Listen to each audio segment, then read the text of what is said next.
I'd say best friends for a long time. Yeah, quite a while. Yeah. How'd you meet each other? Well, I think I met Gene, but I'm not sure. But I met Gene at Adrian, Oregon, I believe. Was it Adrian or was it No, you and the Jim, Nissa show? You and Jim English came over, and I was working on a large oval Morrisonite cabochon. I was just about had it ready to polish, and I gave it to Jim English, and he was afraid he was going to drop it, so he handed it to you. Yeah. And I still have that stone. I kept that from Gary. I kept that. It's full of bluish orbs in it. You know. But I think that's when I first met you at Adrian, Oregon. I think I met you before that once, but it wasn't. Once. It was just a passing thing at a show. It could be. Yeah. Somebody just said, "Well, this is Jake. He digs Bruno." Yeah, could be. I don't remember a lot of things that far back. You know, I don't never get old. Yeah. So how did you guys end up mining together? Let's see. Just coincidence, really. Yeah. Yeah, it wasn't a planned occurrence. Gene acquired a property there on the Morrisonite, and he came down there and we talked about him going through the claim that I was working on.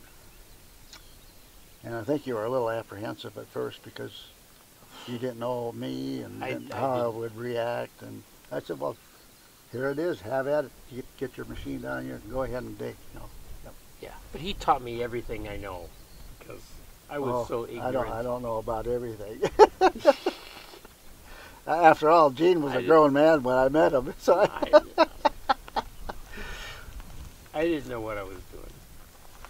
You were kind of over your head a little bit, yeah, when you first started, but you soon caught on real quick, you know, what to do. And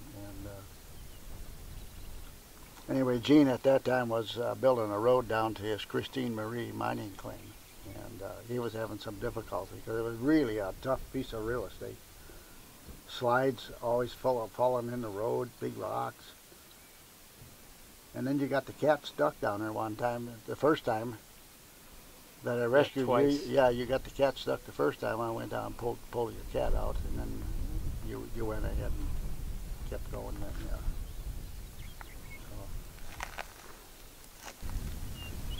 Tell me about your campsites at Morrisonite. You built that cabin in 1976, and Gene built a cabin later on in the 80s, 90s, early 90s. Yeah, early 88, 89. Well, the one that I built was kind of a natural overhang more than it was a cave. It was just kind of a natural overhang, and I extended the overhanging part of it and then walled it around three sides. The back side was a natural rock. They're all built that way. And they're all built that way. The cabins that are there, yeah. I was lucky because I found that huge rock down there with a fairly flat side and back. And that made the back of your cabin. That was the back of the cabin, and so I got a little more space for the amount of work you had to do for the cabin because of that flat back. Mm. But any and all of the cabins that we built there at Morrisonite, try as you might, you never could keep the rats out. And the snakes. They were in there all the time, the snakes and the rats. You know. Of course, once you got a rat, by then you've got a snake pretty soon anyway, you know. So they got to eat too. Yeah. Those were pack rats, right? Yeah, those were pack rats, big ones, yeah. Yeah. How much stuff did you find in the wall? A lot of stuff, including a grease gun. What? Yeah, Beverly can tell you. I didn't know that. Yeah, she dug it out, yeah. Yeah, that rat got that grease gun up into that hole in that wall somehow. Well, he had rocks to go up on, and then they had a hole in the wood part of the wall, and then down here was his nest. Yeah. And right there, just through the hole, was where that grease gun was. Yep. So you know it had to be a big pack rat to drag a grease gun off, you know. But you had some Bruno cabs and stuff like that. Yeah, he had Bruno cabs, and the reason Beverly tore that wall apart was I had a fire agate cabochon laying on the kitchen table. I forgot to put it in my pocket or put it away. It was laying on the table and the rat got it. And that fire agate was valued at $1,500. And that's why Bev went after that fire agate. She tore that whole wall apart just for the fire Just for the fire. And never found it. Never found it. Never found it, no. So, I don't know. It's just, yeah, that was a grandpa rat. And I had a gallon of white paint sitting on the floor, and then there was a kind of a log going across the floor. It was pretty tall too. It was about a 10-inch tall log, short one. And the paint was sitting over there. And then I didn't know it for a long while, but that grandpa rat was living in that wall, that hollow wall. He had a nest in there. Well, I don't know if I was sleeping so good in them days I couldn't hear him at night or something. Right. So one day for breakfast, the kitchen table was over here, and for breakfast, I saw something out of the corner of my eye move a little bit. And I looked over at that log, and I could see the top of his tail sticking above that log. I said, "Oh my God, I'm living with a rat." So I got my pistol out, and then when I saw an opportunity to take a shot at him, I whirled around and shot real quick and missed the rat and hit that gallon of paint, and white paint went everywhere. Yeah. Oh, what a mess. Yeah. Well, but anyway, eventually though, I got that rat. Eventually you got it. Yeah, I got that rat with a real strong coyote leg hold trap. Is what I had to work with, and I camouflaged it with a rag and everything real good. And eventually he got caught in that trap, and you got him. Mr. Rat was gone. Yeah, yeah. That was a grandpa rat. He was huge. Yeah, he was big. Yeah. It's amazing how different they are. Yeah, I suppose. You know, I was down below on the Christine Marie, and they had these two young rats that were just causing me havoc at night. I'd just get to sleep, and they'd come down and they'd play soccer on the floor with a milk jug. Yeah. And just running all over the place and wake me up and wake me up. And chase them off, try to go back to sleep. Just get to sleep, and down they'd come. But then one time they were running around down there, and I chased them off, and I'm laying down, and I hear something, but just barely hear it. And then I see this gigantic rat walking down the wall. It wasn't those two scampering around, playing around on the bottom. This thing was huge, and it went very quietly, didn't make a sound any other than just its little slipping on the rock. Yeah. Went down, climbed up where my wash basin was. This was a really dry year, one of those really dry years. Climbed up there by the stove where the pan of water was. Put its two front legs out like this on the pan. Oh, really? Sniffed the water. Got its one hind leg up on the pan, and its other hind leg up on the pan. So all four of its legs are on the edge of the pan. Oh, geez. And it went down in there and drank water, and then got up, slowly walked up the thing and disappeared. Hardly made a sound. Oh, yeah. Well, I remember one time when you were staying temporarily in that Meadowlark Manor. That was the name that I called the cabin that I made. And Gene was staying in Meadowlark Manor.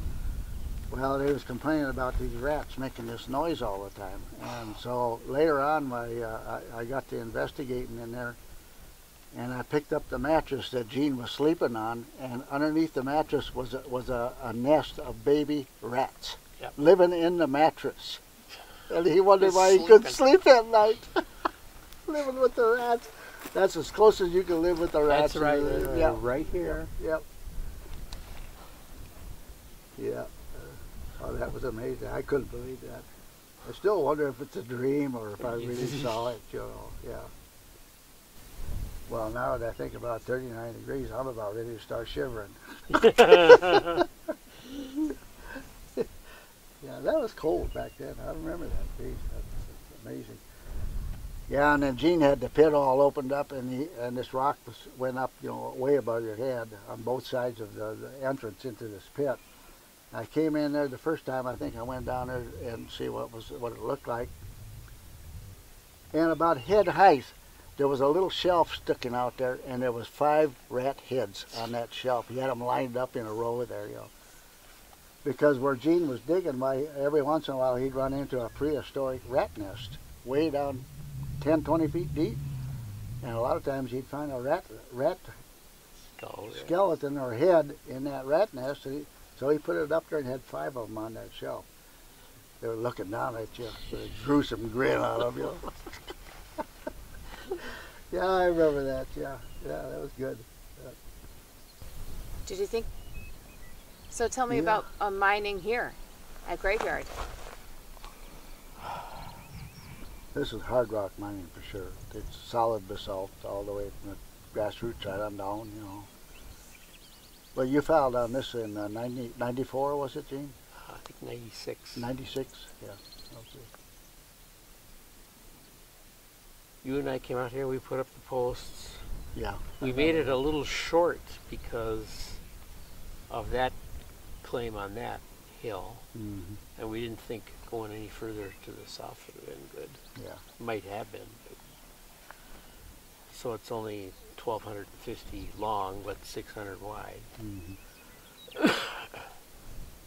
And it's part of 2 old claims. Stewart's, I think, owned this, the east half. Mm-hmm. Yeah. And I don't know if it was Brent. It might have been Emil Pape. Maybe Pape owned the... Maybe Pape owned part of it. The and then... Bill Tallman dug it, and you saw him dig and what he got out of there. Yeah. And that's that big depression up there. They brought a dozer in and pushed that all off. Yeah, yeah.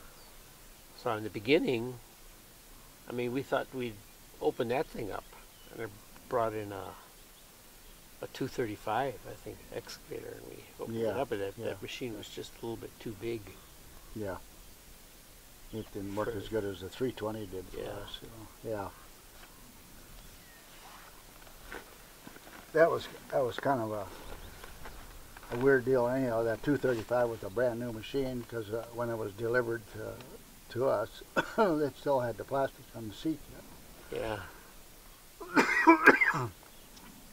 And it's not a good idea to start mining in hard rock with a brand new machine because the bugs have not been worked out of it.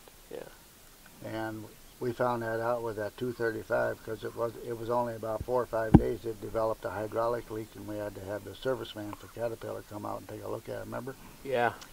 And he did. I wasn't aware of it at the time, but the first thing they do is they bring this computer out and look at the computer, and we explain the problem, and then he'll punch things on the computer, and then the computer tells him what exactly the problem is, where it is, and the tools used to fix it.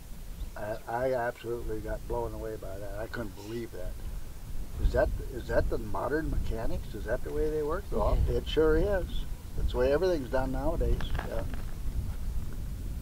But it was new to me at that time. Yeah. It was just,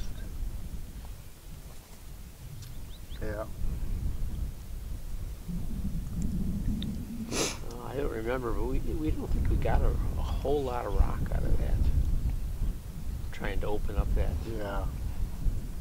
Not a whole lot, but eventually, I think probably the second or third year, we really got in some beautiful rock. Right. A lot of gold plumes in it and vein going along there. That's when that. So anyway, on this property that Gene has here on this Christine Marie, Beverly Marie claim, why they get that plume.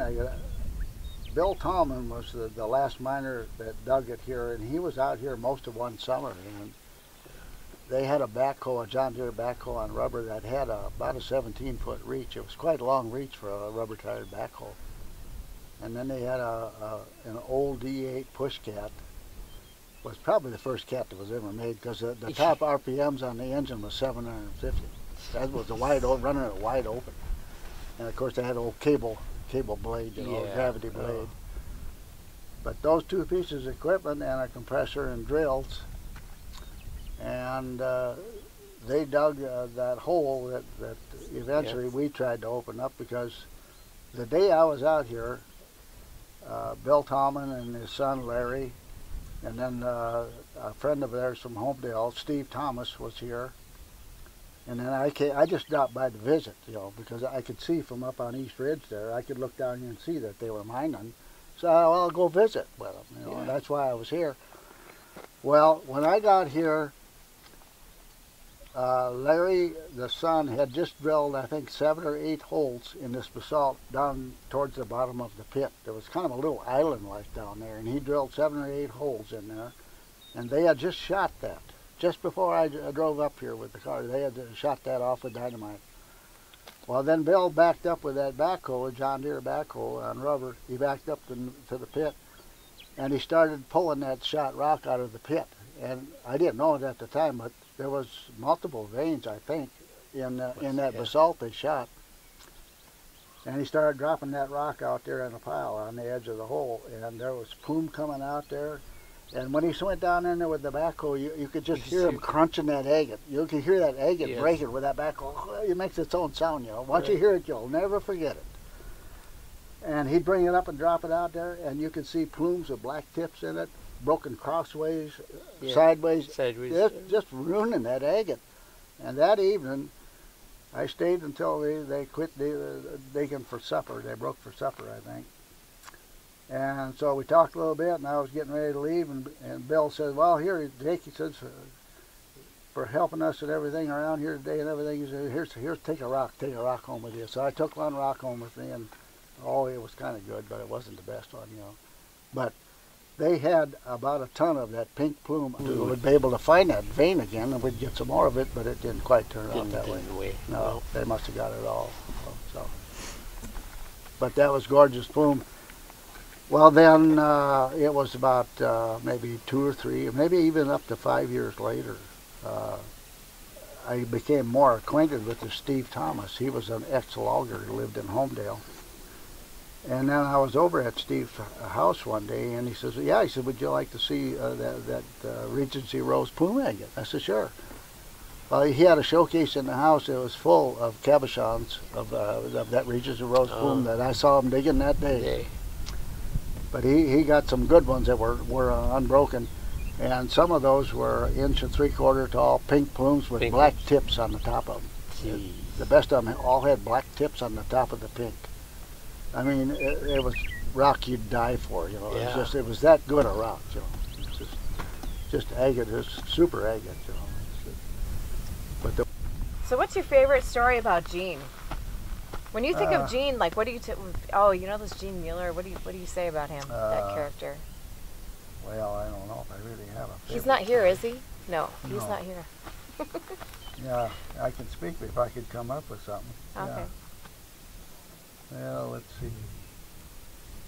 Did you think he was like just an idiot miner? He didn't know anything when he was at Morrisonite just starting out? Because he tells me this, like, I didn't know anything, and Jake taught me everything I know about mining. But how did he go about doing that? Like, did he ask you just questions all the time, or? Well, not so much, I guess. He kind of waited till he got into trouble, and then he would come and talk to me about it. Okay. You know, yeah. You'd help him figure out his problems. Yeah, and then I'd go rescue him with my tractor, you know. Yeah. with my super tractor, yeah. So. No, you know, I never really thought much about when Gene first met me down there on the Morrisonite and everything. Why he was really concerned that he had to build part of his road across my claim, and that was bugging him to death. Well, he come down and talked to me about it, and I never even thought about it. Well, shit, if he wants to go across my claim to get to his claim, well, go ahead and do it. What are you waiting on? You know. I never thought about it. He built that switchback down to Jake's place, and then he went the other way, and then came down again. Well, no, he didn't make that road down to Jake's place. Was made by the brother-in-law of Ed Brandt. Okay, from there then. Longwell, Jim Longwell is his name. He built that road, and him and Charlie Caress built that road. So Gene came in there, and then built the. Well, Charlie Caress built the original road down to the Christine Marie claim, but that road was in such bad shape you couldn't even get a bulldozer over it when Gene got there. So he had to rebuild that road. He rebuilt it. But he rebuilt it the exact place that Charlie had built it. And because it was all full of rocks and debris, you know. So, yeah, he rebuilt that road. And then when he got down to the very bottom, around the bottom of that island, that rock that run down there, when he got around that, then the original road that Charlie made went kind of to the left and across the flat. Well, Gene didn't want to use that road at all because it was half full of rocks that came off of my mine. I've been pouring rocks over it for years, and there's a lot of boulders there. So Gene rebuilt the new road around the bottom of that. Okay. So Gene built that part, brand new. Yeah. Yeah. So.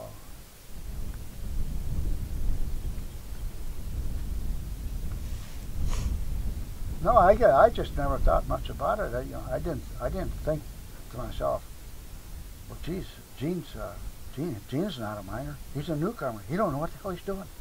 I never thought that at all. No? No, I never thought like that. I kind of assumed, well, he's a rock digger. He should know what he's doing, you know. Just turn him loose and let him go, you know. Yeah. Yeah, well, that's what I did. I think he had a heart for it, but that was about it. That's all he started with. Well, carried him a long ways. Well, that's good enough, huh? Yeah, yeah, it was, yeah. Yeah, mostly when I think about Gene, I think about him and me hiking at Wiggins Fort. I think about that when I think about Gene. Yeah. And then I also think about the time he got in trouble with that bulldozer the second time. I think about that once in a while. I think about Gene, that he's got probably one of the finest rock shops in the eastern part of the United States. But I don't think a whole lot, you know. But there wasn't that much extraordinary, I thought, that happened between him and me, you know. He's just another miner there trying to make a go of it, you know. And, well, I've known you 3/4 of my life, and I can tell you that the friendship between Gene and you means the world to him. You know. yeah, it's important to me too, you know. And so it goes, it's a two-way street, you know. Yeah. So, yeah.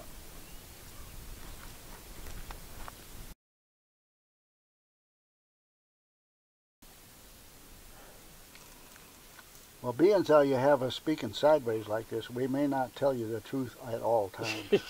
I would expect nothing less, Jake. A little miner story can have a little twist to it. I'm sure, yeah, there's lots of twists and turns, yeah.